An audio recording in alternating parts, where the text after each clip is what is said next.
Hello everybody. So, a couple weeks ago, my family was out yard sailing on a nice summer weekend, and at one of the yard sales we came across one of these TV games. And these are all-in-one mini consoles that have the controller built into the console. They output composite video, and they output it over an RCA jack, and they also output audio via an RCA jack, but it's a single mono channel. So right now I'm listening to this audio, Star Wars audio, in my left ear only. I should get a splitter so I could at least have a pseudo stereo. Anyway, it's got two buttons, A, B button. It's shaped like the Melinium Falcon, so it actually looks quite cool. Extremely uncomfortable to hold in my hand though. And the joystick is really what caught my eye, and when I started to, I touch things at yard sales, and I started to touch the joystick and move it around, and it is the smoothest analog stick I've ever felt in my life. I mean, it is, it's like greased ball bearings. It just feels awesome to move it around. So, anyway, and I can't keep from doing it right now either. Anyway, so I'm gonna I thought it would be kind of novel to run the output of this TV game into my Framemeister, upscale it to 1080p in the best quality possible, and do some recording on it. I guess a bit of a mini review on this. A little bit of foreshadowing here. If you can see the initials here, that's my top score, and my initials I put in here are actually a reflection of my opinion of the control scheme on this system, on these games. While the games are not bad in general, they're actually surprisingly good.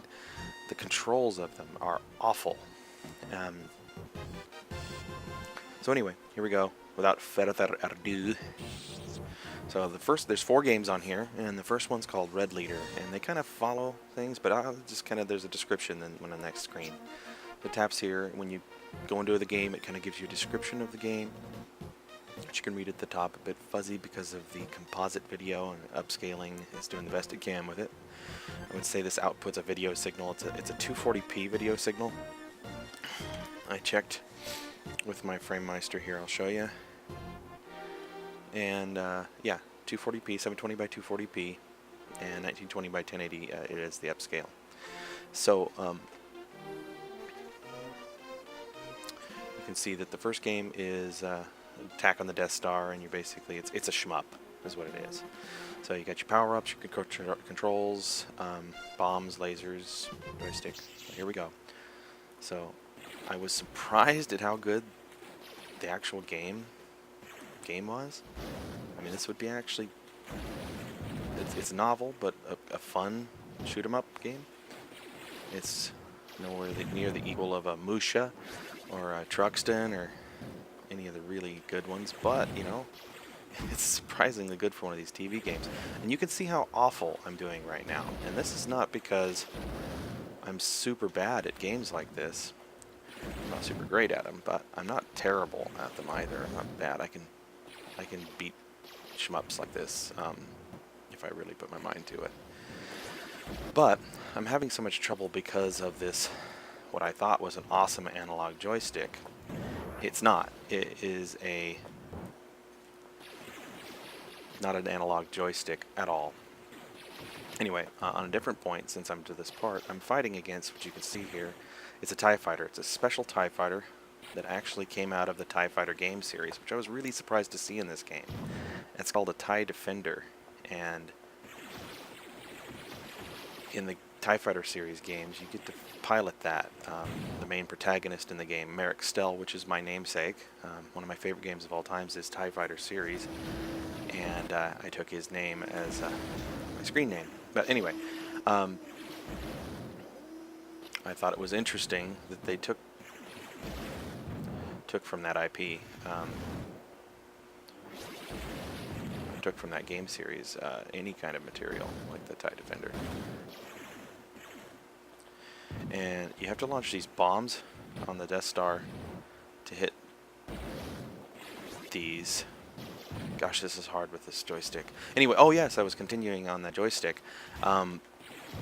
The joystick is just horrible. It's not an analog joystick at all. It's actually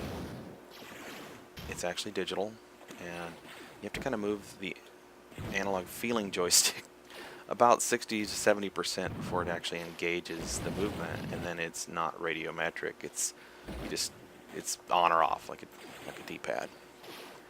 So it's quite horrible. Now I don't know if I can beat this part or not, but it's actually pretty cool because you have to take down the shield generators before you can kill the bridge.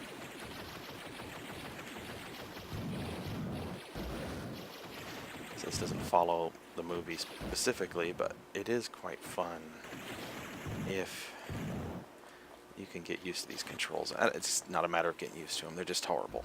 Oh, that was stupid.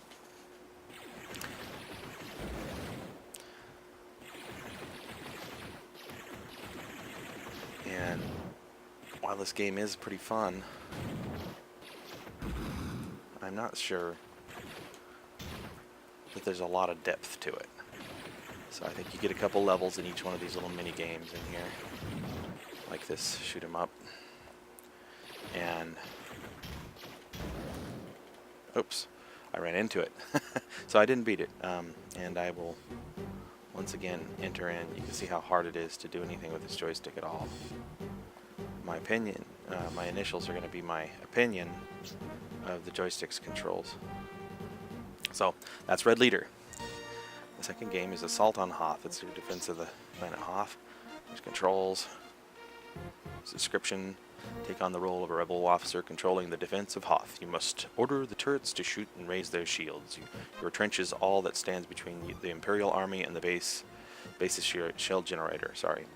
And you're pretty much the only rebel on the planet, apparently, except for the guy that repairs your towers, protecting the planet. I don't know if all the ships took off, and you know you're the last one here. Some more ships to take you. Do the short straw.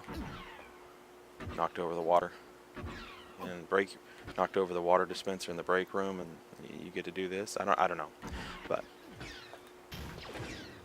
you have to, B button actually puts a shield up. It's a temporary shield. You have a bit of power to do that. I don't know. I guess you'd call this tower defense game.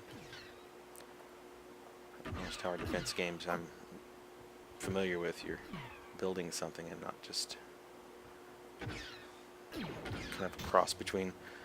I don't know. I guess it's most similar to something like Plants vs. Zombies.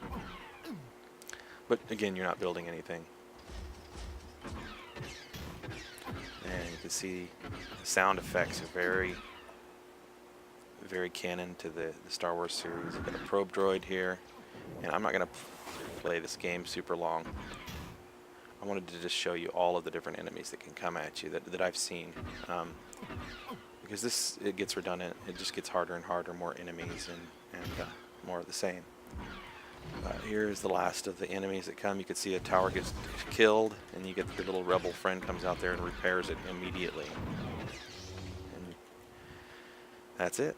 Now, I'm going to exit back out of this. If you hit the menu button on the back of the system, you can hit continue or main menu to pause.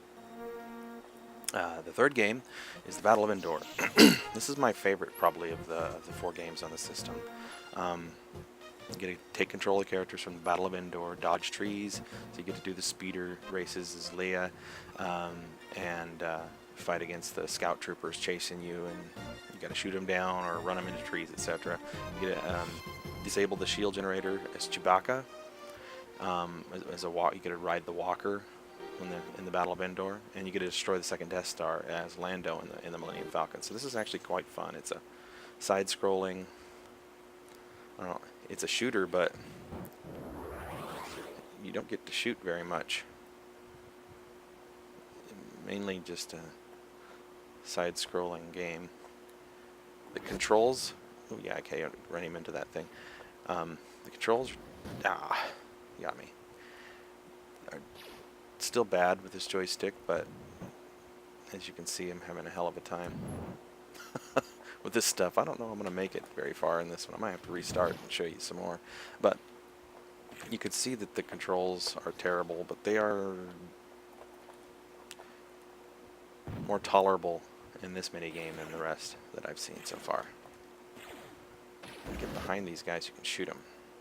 There's some power-ups to power up your lasers so that you take them down. You want to just one shot. It looks like. Oh man, I need an extra life or something because this is not good. Yeah, I think I'm just going to go ahead and restart that one. That way I can get another shot at it and get far enough to show you all three scenes.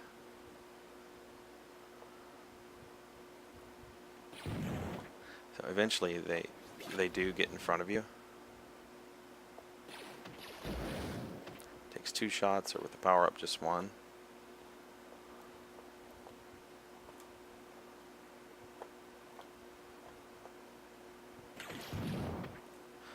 I don't understand why the power-ups are there. It's just not hard to shoot them down with your standard weapon.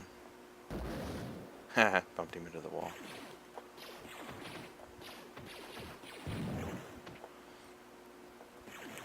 Interesting hit detection when you get really close. So you can kind of shoot them from an angle almost, just right on their tail.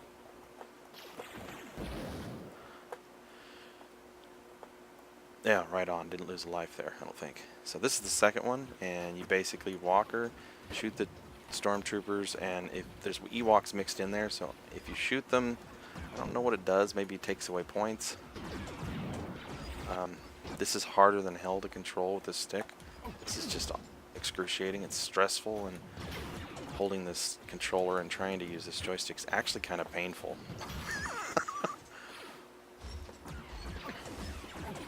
Which is a real shame because these mini games, you know, they're kind of fun. I think I shot that Ewok. The Ewoks come in and help you out. Shot another Ewok. Yeah, it does take some points off, and I'm not sure. It might. I don't know if it's this complex or not, but oh, this would be so much easier with a better controller. Just like a Nintendo controller. NES controller standard would be awesome for this. These games, you know, I guess honestly the games on here are better than a lot of the crappy Nintendo and Super NES and Genesis games that I've seen.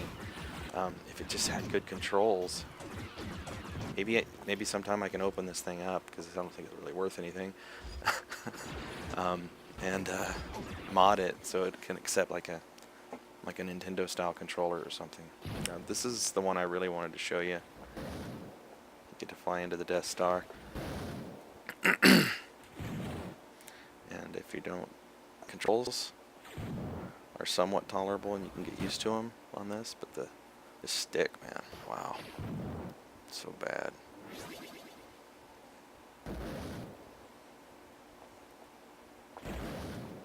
I guess they think that you get if you get the boost, you get rear lasers, so you can count your pursuers pretty easy. I guess they think that kids just don't. The idea is that kids just don't complain about controls. They don't think about it. It's like, you know, I didn't very much that I remember. It's all about the games. And the controller looking cool rather than, I don't know. Yeah, I don't remember as a kid worrying too much about control schemes and commenting on analog versus digital joysticks. I think maybe it was just either it sucked or it was cool when I was a kid, because I didn't know terms like analog and digital. Okay, so the second, this is really hard. This one gets hard because you want to stay back as far as you can possibly stay back, but if you stay back too far, you start getting damaged by the explosion.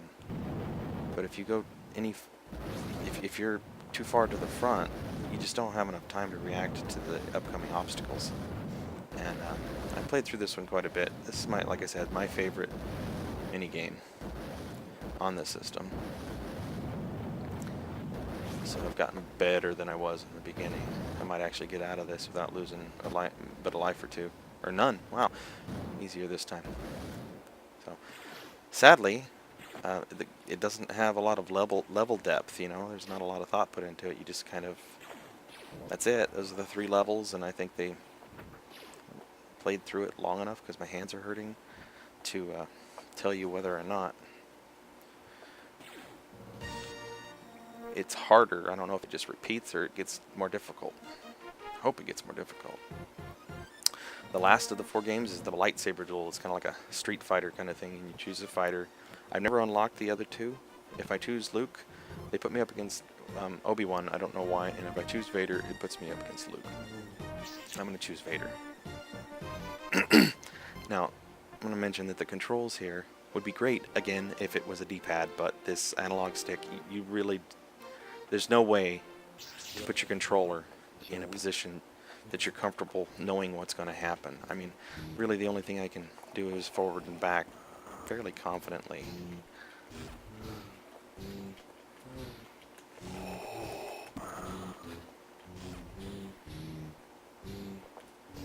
And I'm really bad at this. It's harder than hell because of the controls.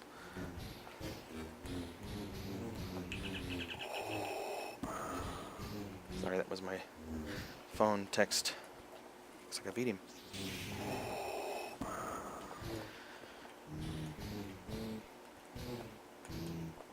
I don't know how I'm beating him. I never win more than 1 or 2 of these matches, but if it has a second controller, it might be kind of fun to play with your friends. It's not a very good fighting game. It's just here.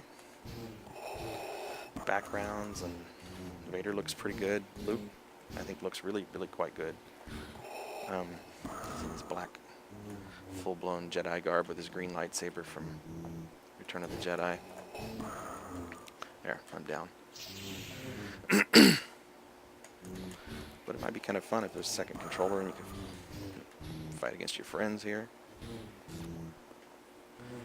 There is several moves that you can use. Oh, my fingers are hurting. I don't think it's just the joystick, it's also the fact that you're holding a controller shaped like a really fat, uncomfortable to hold Melinium Falcon, which is not terribly ergonomic, if you might expect it. Beat him, wow. Oh, here we go. Here's the iconic fight. I have a bad feeling that this time around Obi-Wan is gonna win.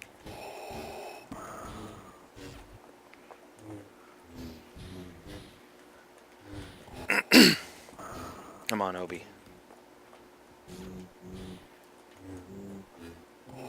Oh, let me do a movie. Relive the movie here. Take you down. At least once. There, I did it. There we go.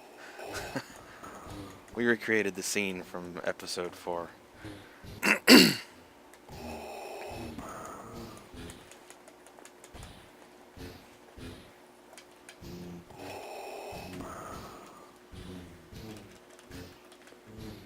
yes, my text alarm is the communicator buzz from Star Trek.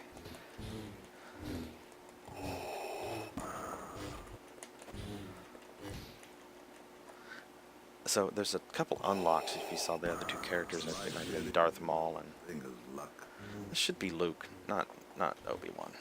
But it's the first time I've seen a second scene in this game. It looks like it's got a little bit more depth than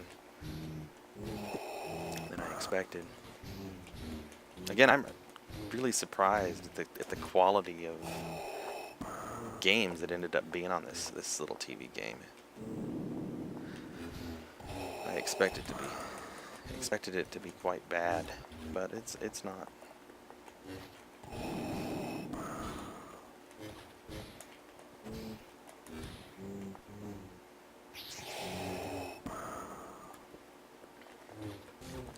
I guess I was just beaten every level. I got beat in the beginning. I guess what I'm doing different now is trying to pull back to block some of the attacks and jumping a little bit more. but just a lot of button mashing. Really a shame that the controls suck so much. Even if they had like a Genesis controller port on the outside or something. I've seen the TV games type style things that have an extra port for a second player. Actually have one somewhere. It's a cool idea. I wish they did it with this one. Maybe 2 ports.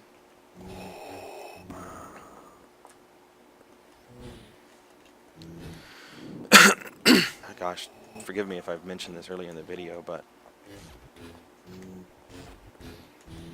I'd say the graphical output, you know, like 240p, graphical output is probably similar to what you might see from a game. If I was able to, there, game over, output my Game Boy Advanced video into my Framemeister, I would expect it would look similar in quality, scaled up like this. Which I think I might be able to do with my Game Boy player. I should try it sometime. Anyway, that's the last game, and thank you for watching.